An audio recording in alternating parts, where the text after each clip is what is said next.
이를 능가하는 한국인이 세계적으로 나타났습니다. 외국 기자들이 놀래서 그 사람에게 물어봤습니다. 어떻게 교육을 받았길래 그렇게 성공을 했느냐고. 그래서 그는 이렇게 대답했습니다. 나의 성공은 공교육 때문도 아니고 사교육 때문도 아닙니다. 기자들이 그럼 묻습니다. 무슨 교육 때문에 그랬느냐고. 그러자 그가 대답하기를 가정교육 때문에 그랬다고. 한국의 부모님들은 가정교육을 참 잘 시킨다고.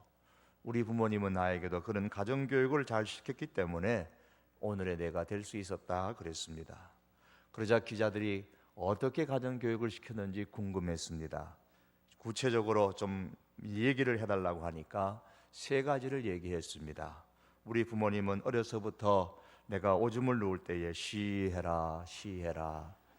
그래서 어릴 때부터 나는 힘든 일이 있어도 늘 어릴 때부터 우리 부모님이 가르쳐 준 것을 어렵지 않게 나는 쉽게 할 수 있다는 자신감을 내가 키워서 어떤 일이든지 나는 쉽게 하는 훈련을 어릴 때부터 받았다 그랬습니다. 둘째는 우리 부모님은 내가 울 때마다 뚝 그렇게 가르쳤기 때문에 나는 어떤 일이 있더라도 결코 울지 않고 해내는 뚝심을 길렀다 그랬습니다. 마지막 셋째는 우리 부모님들은 내가 콧물을 흘릴 때마다 흥해라 그러면서 닦아주셨습니다. 이렇게 코를 풀면서까지 흥하라고 축복의 말을 들으면서 자란 제가 어찌 크게 흥하지 않을 수가 있겠습니까? 내가 오늘 이만큼 된 것은 다 우리 부모님의 가정교육 때문입니다 그랬습니다. 물론 조금입니다. 농담 속에 뼈가 있다고 교육이 없으면 사람은 태어나도 사람의 구실을 하지를 못합니다. 그래서 예로부터 우리 선조들은 농사 중에서도 최고의 농사는 자신 농사라 그런 말을 하지 않았습니까? 성경을 보시면 우리 하나님께서도 하나님의 사람들을 교육하는 일에 정말 관심이 깊은 것을 볼 수가 있습니다. 신명기 6장의 말씀에서는 너는 부모를 향하여 말합니다. 너는 마음을 다하고 성품을 다하고 힘을 다하여 내 하나님 여호와를 사랑하라. 그런 다음에 또 말합니다. 너는 마음에 이 말씀을 새기고 너의 자녀에게 부지런히 가르치며 집에 앉았을 때든지 길에 행할 때든지 누워 있을 때든지 일어날 때든지 이 말씀을 강론하라. 그렇게 말씀하셨습니다. 하나님은 부모 세대에게 자녀들에게 신앙 교육을 시켜야 한다고 강조를 하십니다. 그럼에도 불구하고 하나님의 자녀들인 우리들이 결혼이나 가정을 이루고 자녀를 양육하는 그런 삶의 구체적인 영역에서 보면 하나님의 그 교육의 방법보다는 세상에서 흔히 많은 학자들이 얘기하는 유명하다는 교육 방법들을 선호할 때가 대단히 많습니다. 그런 선호하는 방법들을 이 시간은 짧아서 말씀을 드릴 수는 없고, 하나님께서는 신명기 말씀에서 뿐만 아니라 신약성경 에베소서 오늘 6장에서도 여전히 가정 문제에 대해서 같은 말씀으로 교육을 하고 있습니다. 오늘 말씀은 계속되는 말씀입니다. 그리스도를 경외함으로 피차 복종하라 그랬는데, 지난 시간에는 자녀들이 부모에게 복종할 것에 대해서 말씀하셨고, 오늘 말씀은 부모가 자녀들에게 복종하는데 부모가 자녀들에게 복종하는 모습은 어떤 모습으로 나타나야 할 건가를 말씀하고 있습니다. 만일 우리가 지금 우리의 가정에서 하나님의 교육 방법을 따르지 않는다면 우리 다음의 세대가 하나님을 기쁨을 위해서 살아가도록 우리 부모 세대가 다음 세대에게 물려줘야 될 게 아무것도 없게 될 것입니다. 성경은 말씀합니다. 그 후에 일어난 다른 세대는 여호와를 알지 못하며 그랬습니다. 하나님을 알지 못하는 다른 세대가 온다. 하나님을 알지 못하는 다른 세대가 이제 있다. 그렇게 말씀합니다. 하나님을 알지 못하는 다른 세대의 특징이 뭘까요? 그 다음 절에서 이렇게 말합니다. 이스라엘 자손이 여호와의 목전에서 악을 행하여 하나님 앞에서조차도 악을 행하고 바알을 섬기고 하나님을 버리고 바알과 아스다롯을 섬기는 사람들, 자녀들이 바로 하나님을 알지 못하는 다음 세대입니다. 하나님을 알지 못하는 다음 세대가 온다고 경고한 이 말씀은 비단 여호수아와 사사기 시대뿐만 아니라 오늘 이 시대에 우리가 겪고 있는 현실입니다. 하나님을 알지 못하는 다음 세대가 온다는 것은 정말 끔찍합니다. 원자력 발전소가 파괴되어서 방사능이 배출되는 것보다도 방출되는 것보다도 더 무서운 것이 하나님을 알지 못하는 다음 세대가 오는 겁니다. 그 하나님을 알지 못하는 다음 세대가 우리 가정에, 우리의 교회에, 우리 사회에 점점점 많아진다는 것은 소름 끼치는 일입니다. 비록 우리 세대가 여호수아처럼 신실하게 하나님을 섬기는 사람들이라고 할지라도 우리 다음 세대가 하나님과 상관없는 사람이 될 수 있다는 사실을 우리가 가슴에 새겨야 합니다. 이렇게 되지 않도록 할 수 있는 유일한 방법은 바로 하나님의 방법으로 우리가 자녀들을 교육하는 겁니다. 이것 외에 다른 방법이 없습니다. 부모의 신앙으로 인해서 그 자녀가 무조건 복을 받는 것은 아닙니다. 그러나 자녀들이 하나님의 축복을 받는 데 있어서 부모의 신앙은 대단히 중요한 역할을 하는 것도 사실입니다. 하나님께서는 이를 위해서 두 가지를 강조하십니다. 하나는 부모에게 좋은 신앙의 사람이 되라고 말씀하십니다. 너는 여호와를 사랑하고 내 명령하는 말들을 마음에 새기라. 부모 세대를 향해서 신앙의 사람이 되라고 말씀을 합니다. 그리고 다른 하나는 자녀들이 좋은 신앙의 사람이 될 수 있도록 부모들이 애를 쓰라고 말씀합니다. 이럴 때에 부모가 자녀를 위하여 기도한 내용들이 그대로 자녀들에게 응답되는 겁니다. 내가 바른 신앙생활을 하면 물론 하나님께서 축복을 하십니다. 그런데 내가 바른 신앙생활을 할 뿐만 아니라 나의 부모님이 나를 위해서 많은 축복의 기도를 평생을 하셨다면 내가 바른 신앙생활하는 것으로 말미암아 받는 축복보다 보너스로 더하여 훨씬 더 풍성한 축복을 받게 됩니다.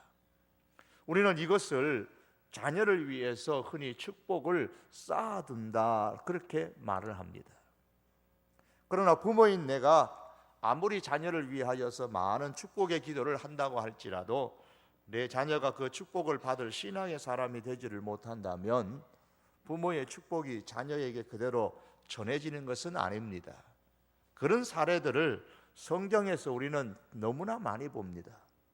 훌륭한 하나님의 사람들의 가운데서도 그 자녀들이 하나님의 축복을 받지 못한 사례들은 일일이 열거하지 않더라도 우리는 쉽게 많이 생각할 수가 있습니다.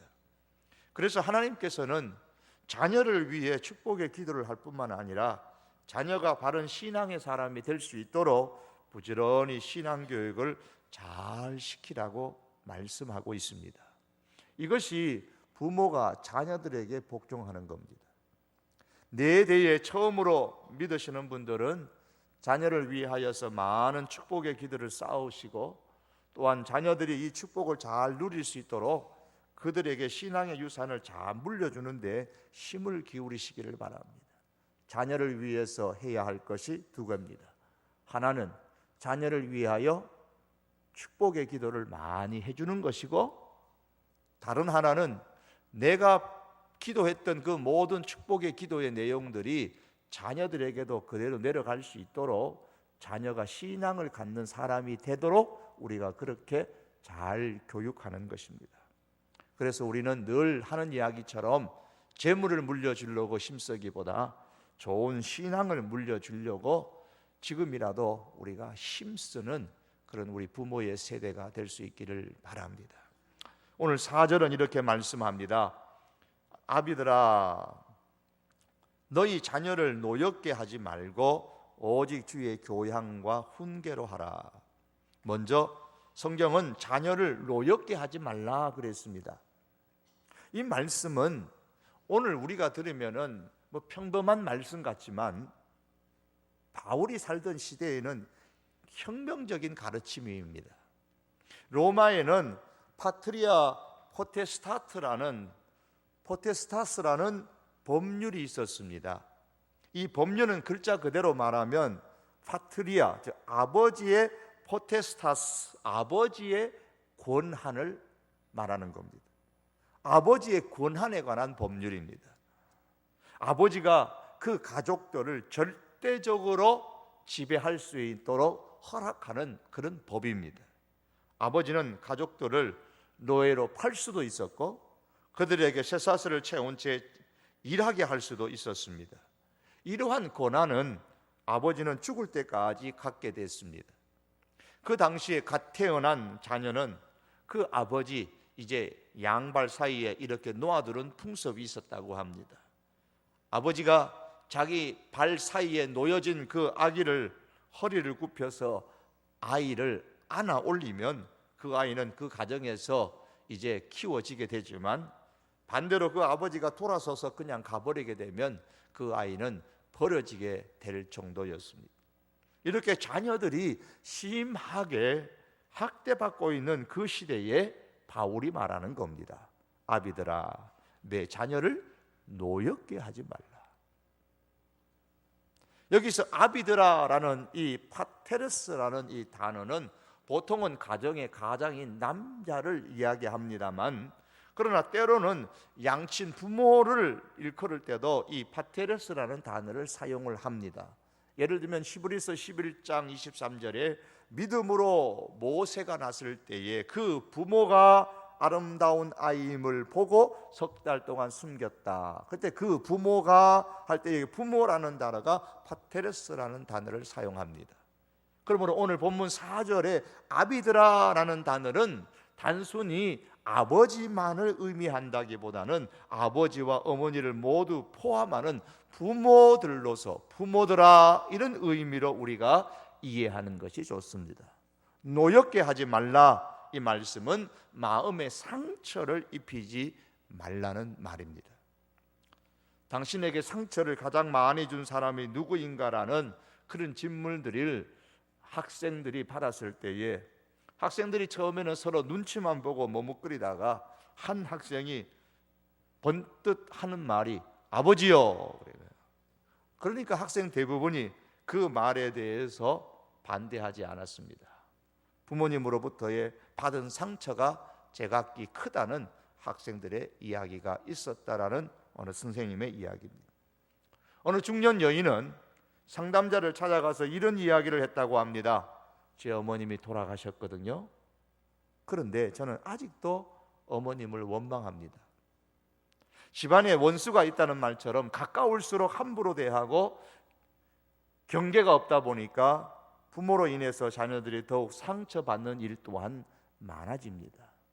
지난 시간에는 자녀로 인해서 부모가 상처를 받기도 하지만 오늘 말씀에는 부모로 인해 자녀들이 더욱 상처받는 일이 많아집니다. 그래서 얼마나 이게 심하면 이제 외국에서는 이미 아동학대법이 만들어져 가지고 함부로 아이들을 부모라도 때릴 수 없도록 이미 돼 있죠. 우리나라도 요즘 그런 법을 만들려고 이렇게 사인해달라고 하는 거리에서 하는 일들이 있는데 저는 절대로 사인 안 합니다. 사인 안 하는데 얼마 전에 보니까 초등학생이 엄마인가요 아버지인가요? 부모님이 때렸다고 해서 경찰에 신고한 일이 우리나라에도 있었습니다. 어쨌든 부모는 자녀들에게 상처 주지 않도록 힘써야 됩니다. 이 상처로 얼룩진 마음은 가릴 수는 있겠지만은 없애는 데는 정말 많은 노력과 많은 에너지가 거기에 투자되어져야 됩니다. 어느 자녀가 아버지에게 쓴 편지의 내용, 이런 내용이 있습니다. 아버지, 저는 아버지가 저에게 얼마나 상처를 줬는지 아셨으면 합니다. 아버지는 나와 함께 보낸 시간보다는 나를 혼낸 시간이 더 많았죠. 아버지가 만약 나와 조금만 더 시간을 함께 보내줄 수 있었더라면 아마 나는 아버지의 구타와 상처까지도 견뎌낼 수 있었을 것입니다. 난 말로는 다 표현할 수 없을 만큼 아버지의 사랑을 원했습니다. 만약 아버지가 나와 조금만이라도 놀아줬더라면, 만약에 아버지가 나를 야구 경기에 좀 데려가 줬더라면, 만약 아버지가 내게 단 한 번이라도 나를 사랑한다고 말씀해 주셨더라면, 아버지, 나는 아버지가 내게 조금만이라도 더 관심 가져주길 정말 간절히 바랐었습니다. 어느 자녀의 아버지에 대한 편지입니다. 이 정도 편지 쓸 정도면 그래도 아버지하고 화해할 그런 마음의 준비가 되어 있는 자녀죠. 역시 한 자녀가 어머니에게 보낸 편지의 내용이 이런 내용입니다. 어머니는 교회 일 때문에 정말 너무나 바쁘셨죠. 얼마나 바빴던지 단 한 번도 딸인 나에게조차 사랑한다고 말해줄 시간이 없었죠. 어머니는 내가 많이 아팠을 때나 아니면 피아노를 잘 쳐서 당신을 자랑스럽게 했을 때만 그나마 나에게 약간의 관심을 보이셨죠.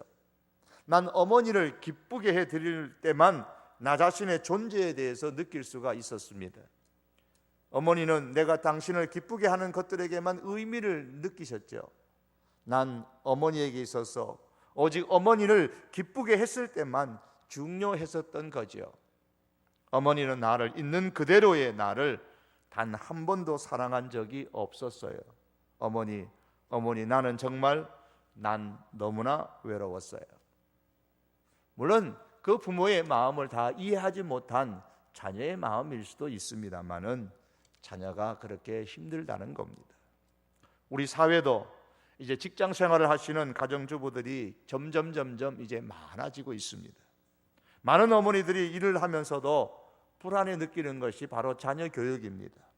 자식들과 함께 충분한 시간을 보내지 못하는 것 때문에 때로는 죄책감을 갖기도 합니다. 그러면서 자연히 많은 부모들이 이제 스스로를 위로하기 시작합니다. 어떻게 위로하냐면 양보다 질이 좋지. 그래서 자녀들과 함께 보낸 데 있어서 많은 양을 못 보내니까 질 좋은 시간을 자녀들과 가질 수만 있다면 양적인 결핍을 보충해 줄 수 있을 것이라고 여러 책들을 참조하면서 스스로를 위로해 갑니다. 그러나 자녀들과 함께하는 시간은 누가 얘기한 것처럼 우리가 호흡하는 공중의 산소와 같은 겁니다. 우리가 살아남기 위해서는 양질의 공기가 필요한 것이 사실입니다.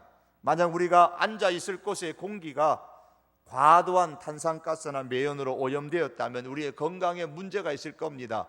질이 좋아야 됩니다. 그러나 중요한 것은 공기의 질만이 아닙니다. 공기의 양도 중요합니다. 우리는 저녁 8시 15분까지 양질의 산소를 마음껏 호흡하고 나서 들이마시고 이제 9시까지 공기를 마실 수가 없다면 살아남을 수 없을 겁니다. 마찬가지로 자녀들과 함께하는 시간은 산소와 같은 겁니다. 자녀들에게 질 높은 관계를 우리가 가질 필요가 있고, 또한 그러나 동시에 그들에게는 부모와 함께하는 양도 필요합니다. 자녀와 함께하는 시간을 우리가 소홀히 여기고 자녀와의 관계가 깨어질 때에 그들의 마음에 상처를 남기게 됩니다. 바로 아버지에게 편지를 보낸 그 아들이나 어머니에게 편지를 보낸 그 딸처럼 말입니다. 자녀를 노엽게 하지 말아라. 두 번째로는 자녀를 주의 교양과 훈계로 양육하라 그랬습니다. 균형이 우리 삶에 있어서 아주 중요합니다. 아주 건강하게 잘 자라나는 나무를 보면 공통점이 있는데 그것은 좌우의 균형이 잘 맞아 있다는 거예요. 나무는 어느 한쪽의 양분으로만 자라는 게 아니고 좌우로 골고루 뻗어 있는 그 뿌리에서 양분을 얻어서 힘껏 하늘을 우러러서 커 나가는 겁니다. 자녀를 키울 때도 균형이 잘 맞아야 됩니다. 그래야 제대로 키울 수가 있는 것 같아요. 먼저는 아버지와 어머니의 부모의 역할이 잘 균형이 맞아야 됩니다. 아버지가 엄격하면 어머니는 자상해야 되고, 어머니가 엄격하면 아버지는 자상해야 균형이 맞습니다. 둘 다 엄격하면 자녀들이 숨 쉴 틈이 없어지기 때문에 옆길로 빠져나가기가 쉽고요. 반면에 둘 다 부모가 물으면 아이가 곱게 자라나기가 힘이 듭니다. 신앙으로 자녀를 양육할 때도 균형이 잘 맞아야 되는데 오늘 4절의 말씀에서 주의 교양과 훈계로 양육하라 그랬습니다. 교양과 훈계라는 이 균형이 잘 맞아야 됩니다. 주의 교양으로 양육하라. 이 교양이라는 단어는 교육이라는 의미입니다. 부모의 자리는 어떤 자리냐? 하나님으로부터 받은 자리입니다. 그런데 그 자리는 중간 자리입니다. 연결 자리입니다. 한 가정에서 부모는 중간의 자리요, 연결의 자리임을 우리가 기억해야 됩니다. 부모의 자리는 하나님과 자녀를 연결시키는 연결의 자리고 하나님과 자녀의 중간에 있는 중간의 자리입니다. 그게 부모가 있어야 될 자리입니다. 이 사실을 명심하고 실천하는 사람은 성공적인 부모가 될 수 있지만 그렇지 못하고 마치 자신이 한 가정에 최고의 자리가 있다고 생각하는 부모는 실패하는 부모가 될 것입니다. 자녀들은 부모를 통하여서 하나님을 알아가게 되고 하나님은 부모를 통하여서 자녀들에게 자신을 알려줍니다. 이것이 이스라엘의 교육 방법이었고 하나님의 교육 방법이었습니다. 모세오경의 마지막 책은 신명기인데요, 이 말은 다시 반복하여 말하다라는 뜻입니다. 광야를 지나서 약속의 땅으로 들어가기 직전에 이스라엘 사람들에게 꼭 명심해야 되는 그 영적인 원칙을 정리한 것이 신명기의 말씀입니다. 다시 말하면 광야에서 태어난 다음 세대의 자녀들에게 하나님께서 끊임없이 반복해서 주신 메시지입니다. 특히 아비들아, 내 자녀들이 묻거든 이렇게 저렇게 말해 주어라라는 말씀이 자주 나옵니다. 하나님께서 보시는 교육의 가장 기본은 아버지, 부모의 세대가 자녀 세대에게 들려줄 수 있는 간증이 있어야 된다는 겁니다. 자녀의 세대에게 내가 어떤 신앙의 이야기를 해줄까? 해줄 수 있는 신앙의 이야기가 있어야 됩니다. 하나님은 그것을 끊임없이 자녀들에게 들려줄 것을 모든 시대의 부모들에게 강조하고 있습니다. 여호수아가 이끌던 이스라엘 백성이 요단강을 건너고 진을 친 곳이 길갈입니다. 이쪽은 요단강을 건너기 전, 요단강을 건너가면 길갈이라는 가나안의 첫 땅입니다. 이 길갈은 가나안 정복 내내 여호수아와 그 백성의 모든 활동의 중심 장소였습니다. 하나님께서는 요단강을 건널 때에 건너기 전에 이렇게 여호수아에게 말씀하셨죠. 요단강을 건너가다가 강 중앙에 가거든 각 지파마다 돌 하나씩, 큰 거 하나씩 들어가지고 요단강을 건너가라 그렇게 말씀하셨습니다. 그리고 그것을 가지고 돌 무더기를 이렇게 길갈에다가 강을 건너가서 세워두라 그렇게 말씀했습니다. 그 이유는 다음 세대의 신앙 교육을 위해서였습니다. 후일에 너희 자손이 그 아비에게 묻기를 이 돌은 무슨 뜻이냐 하거든, 아버지 이 돌 무더기가 무슨 의미가 있습니까? 이게 무슨 돌 무더기입니까? 묻거든 이렇게 말해라. 너희 하나님 여호와께서 요단물을 마르게 하셔서 건너가게 하셨다. 하나님 여호와께서 우리 앞에서 홍해를 말리시고 우리가 그 홍해를 건너갔다. 여호와의 손이 능력이 있어서 우리가 가나안 땅을 점령하고 우리가 광야를 지나오도록 하나님이 그렇게 하셨다. 신앙의 간증입니다. 이런 신앙의 간증을 할 수 있는 산 교재를 거기에 만들라는 겁니다. 하나님께서 아직 태어나지도 않은 다음 세대들을 생각하고 계신 겁니다. 요단강을 건널 때에 흐르던 물이 갑자기 발을 딛는 순간에 멈추어졌습니다. 흐르다가 멈추어졌으니까 물벽을 이루었겠죠. 뭐 딴 길로 옆길로 물이 흘러간 것도 아니니까요. 아마 상상을 해보면 장관이었을 겁니다. 물이 위에서 흐르다가 중간이 갈라져서 더 이상 흐르지 않았으니까 큰 물벽을 이루었겠죠. 언제 이 물이 다시 하나로 합쳐질지도 모르는 그런 상황에서 하나님께서는 그 강바닥에서 돌을 주스라고 말씀합니다. 이스라엘 백성에게 지금 요단강을 빨리 건너가는 것이 우선 급한 일입니다. 우선적인 과제였습니다. 다음 세대에, 아직 태어나지도 않은 다음 세대의 교육에 대해서는 전혀 관심이 사실 그들에게는 없었습니다. 그러나 하나님께서는 그것을 미리 생각하시고 다음 세대의 교육을 준비하셨습니다.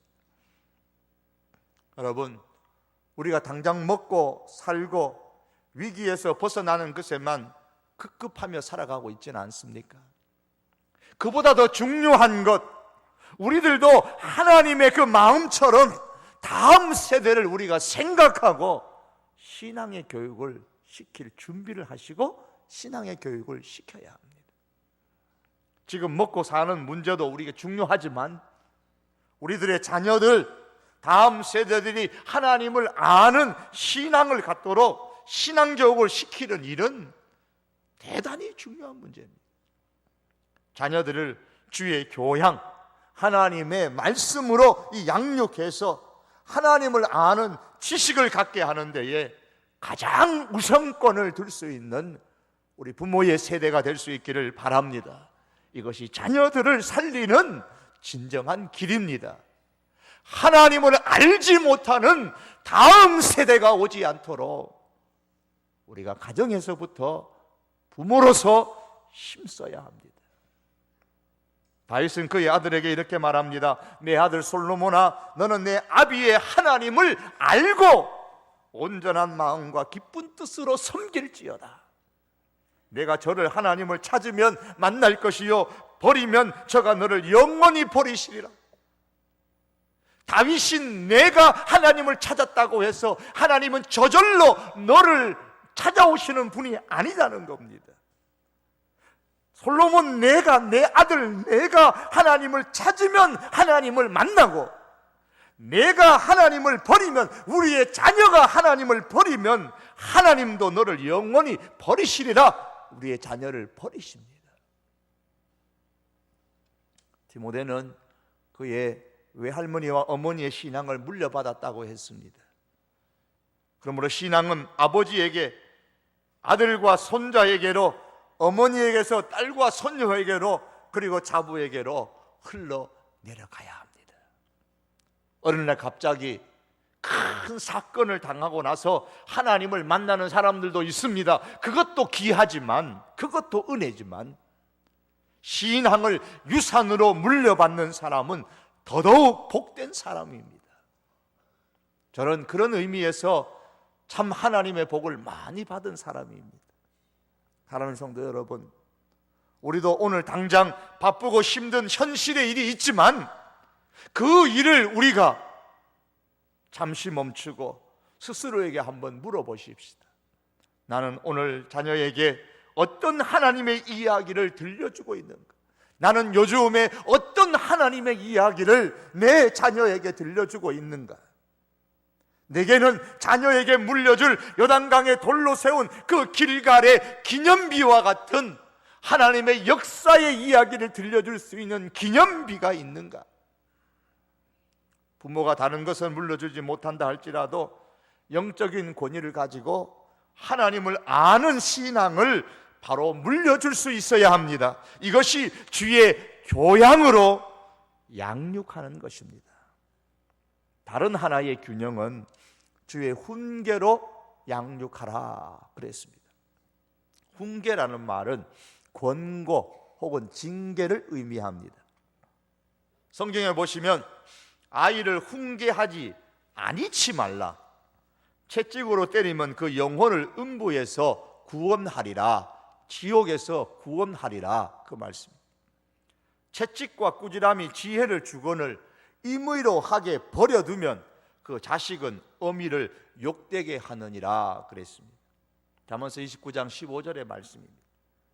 지혜로운 아들은 아비의 훈계를 들으니 거만한 자는 꾸지람을 즐겨 듣지 아니하느니라. 잠언서 13장의 말씀입니다. 그래서 제가 일전에 한번 말씀드렸죠. 자녀들에게 잠언서를 매일 한 장씩 읽고 묵상할 수 있도록 해보라고 그랬습니다. 자녀 교육에 아주 좋은 잠언서의 말씀입니다. 그러면 한 달에 잠언서 한 번을 1년에 12번을 읽는다 그랬습니다. 지혜로운 자녀는 아버지의 훈계를 주의 깊게 듣고 아버지의 꾸지람을 즐겁게 받아들입니다. 그러나 거만한 자녀는 똑똑할는지는 몰라도 부모의 꾸지람을 듣지도 않고 부모의 교훈을 마음에 새겨두지 않습니다. 그러므로 부모는 자녀의 기분을 맞추어 주려는 자세로 자녀를 교육하지 말고 훈계와 꾸지람으로 자녀를 지혜롭게 만들어 가야 합니다. 하버드 대학의 셰를던이라는 사람과 엘리너 클루크라는 교수가 소년 범죄의 결정적인 요인을 확인한 그런 논문을 발표한 적이 있었는데, 이 논문에서 말하는 대로 적용을 해보니까 결과가 90% 정도 정확한 것으로 증명이 되어졌습니다. 거기서 범죄를 막는 데 필요한 4가지의 요소를 논문에서 얘기를 했는데, 그 첫 번째가 아버지의 징계입니다. 단호하고 공정하고 그리고 일관성이 있는 아버지의 그 징계가 자녀의 범죄를 막는 요소가 된다, 그렇게 말했습니다. 그 외에도 부모 사이의 애정이나 가족 간의 화목, 어머니의 감독, 이런 얘기를 했습니다. 요즘 부모 자녀 간의 촌수가 어떻게 되죠? 태어날 때는 당연히 부모와 자손은 일촌이 됩니다. 이성 친구가 생기면 부모와 자녀는 이제는 사촌이 되어버립니다. 부모가 결혼해버리면 사돈의 팔촌이 되어버리고요. 그런데 결혼한 그 자녀가 자식 낳고 나면은 부모는 자녀와 관계에서, 부모는 자식에게 있어서 해외 동포가 되어버립니다.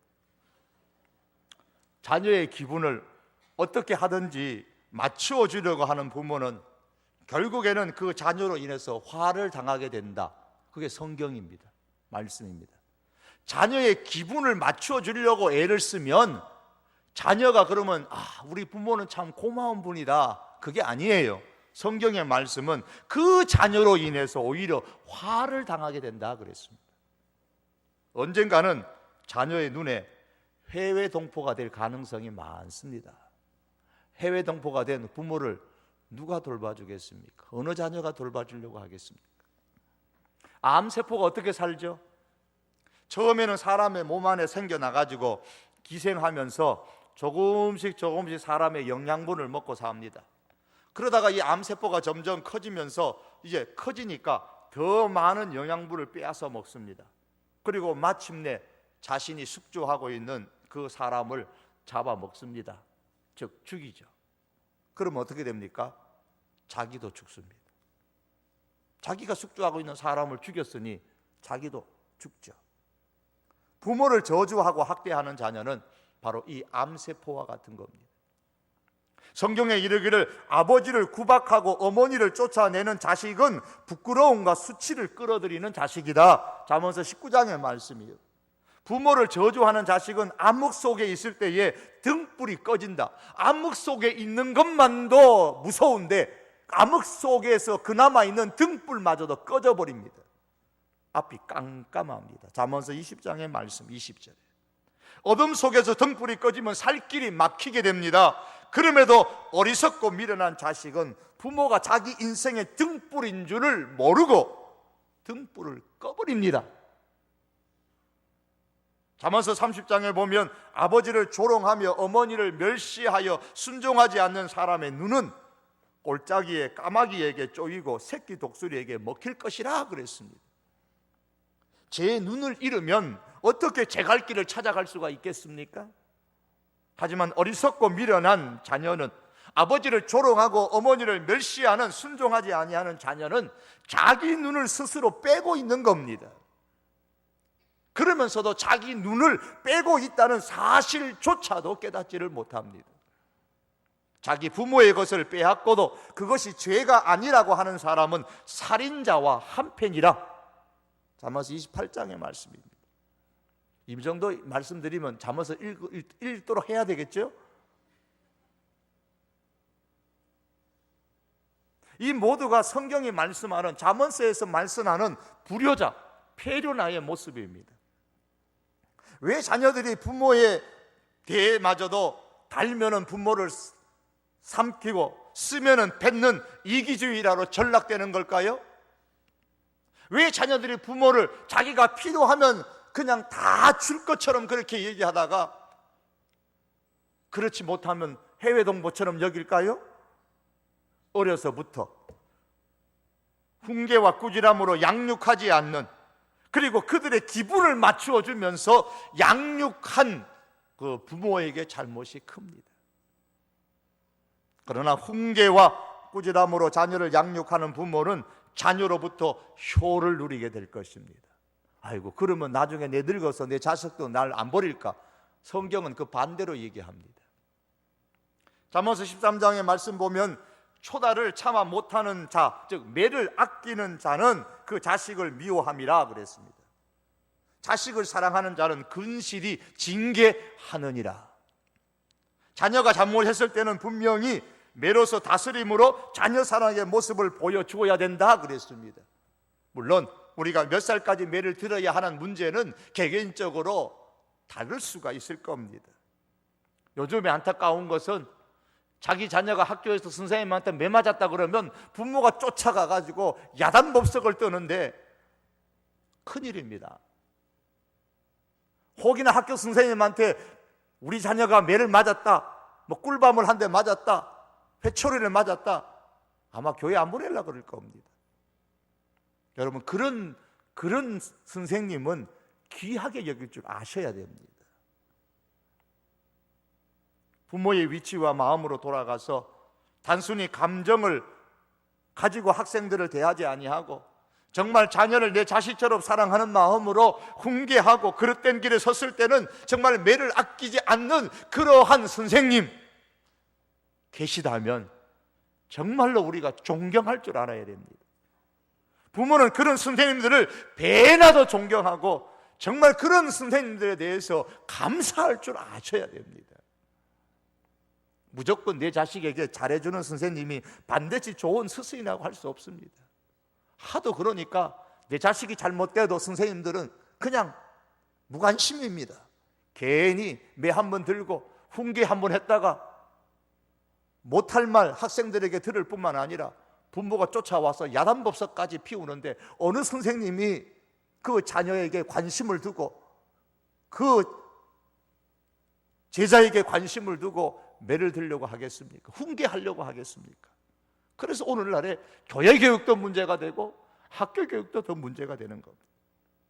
이제는 학생과 선생님과의 관계는 성경으로 돌아가야 되고 학생과 부모의 관계도 성경으로 돌아가야 됩니다. 이 시대는 지금 성경과 다른 방향으로 어떻게 하든지 자녀를 기분 좋게 만들어주고 자녀의 기분을 맞춰주는 쪽으로 자꾸 흘러가려고 합니다. 자녀를 망치는 기름길을 부모가 만들고 있는 겁니다. 잠언서 13장 13절은 말씀합니다. 말씀을 멸시하는 자는 패망을 이루고 계명을 두려워하는 자는 상을 얻느니라. 부모는 하나님의 말씀을 두려워하고 지킬 뿐만 아니라 또한 자녀에게 말씀으로 바로 훈계하고 꾸지람을 할 줄 알아야 되고 자녀는 부모의 그 훈계와 꾸지람을 듣고 순종할 줄 알아야 합니다. 40이 되고 50이 되어도 70에 80의 부모가 계시면 그 부모님 말씀에 순종할 줄 알아야 됩니다. 오늘의 가정과 학교에서 일어나는 부모와 자녀, 선생님과 학생과의 관계에서 일어나는 다양한 문제를 푸는 비결은 성경으로 돌아가는 거예요. 특별히 잠언서의 말씀으로 돌아가고 오늘 에베소서 6장 4절에 말씀하는 대로 돌아가는 것입니다. 말씀을 맺기를 원합니다. 여호와를 경외함으로 먼저 부모의 세대인 우리가 하나님을 잘 경외하십시다.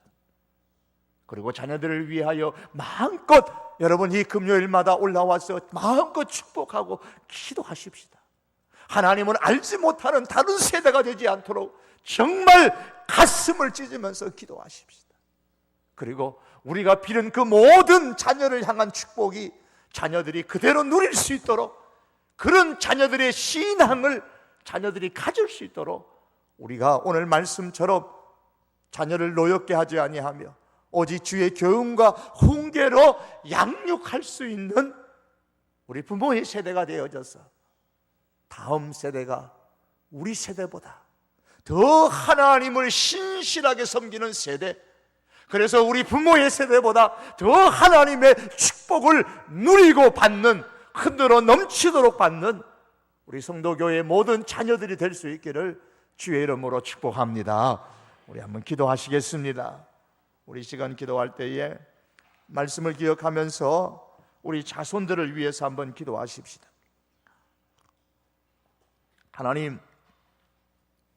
하나님의 말씀으로 양육하지 못한 거 하나님 용서해 주십시오. 하나님, 이제부터라도 늦었다고 생각되는 지금부터라도 하나님 주의 교양과 훈계로 자녀들을 양육할 수 있게 해 주십시오. 하나님, 그렇게 하겠습니다. 우리의 자녀들을 축복해 주십시오. 우리의 자녀들이 신앙의 길로 바로 설 수 있게 해 주십시오. 우리의 자녀들이 신앙의 길로 돌아올 수 있게 해 주십시오. 우리의 자녀들이 신앙의 길로 가고 있다면 더 믿음의 반석에 굳게 설 수 있도록 해 주십시오. 평생을 통해서 하나님을 가장 존귀하게 여기고 하나님으로부터 존중의 여김을 받는 그런 자녀가 되게 해주시고, 하나님을 참으로 예배하는 참된 예배자의 인생을 살아가는 자녀들이 될 수 있도록 여러분 이 시간 우리 자녀들을 위해서 한번 간절하게 축복 기도하시고 우리의 축복을 받을 수 있는 자녀들의 신앙이 될 수 있도록 우리 한번 기도하십시다. 내 자녀를 이 시간 그렇게 하나님 앞에 올려드리고, 우리 성도교회 자녀들을 하나님 앞에 그렇게 한번 올려드리고요, 우리 주일학교 자녀들을 한번 하나님께 올려드리겠습니다. 우리 다 같이 한번 주여 부르짖고 기도합니다. 주여!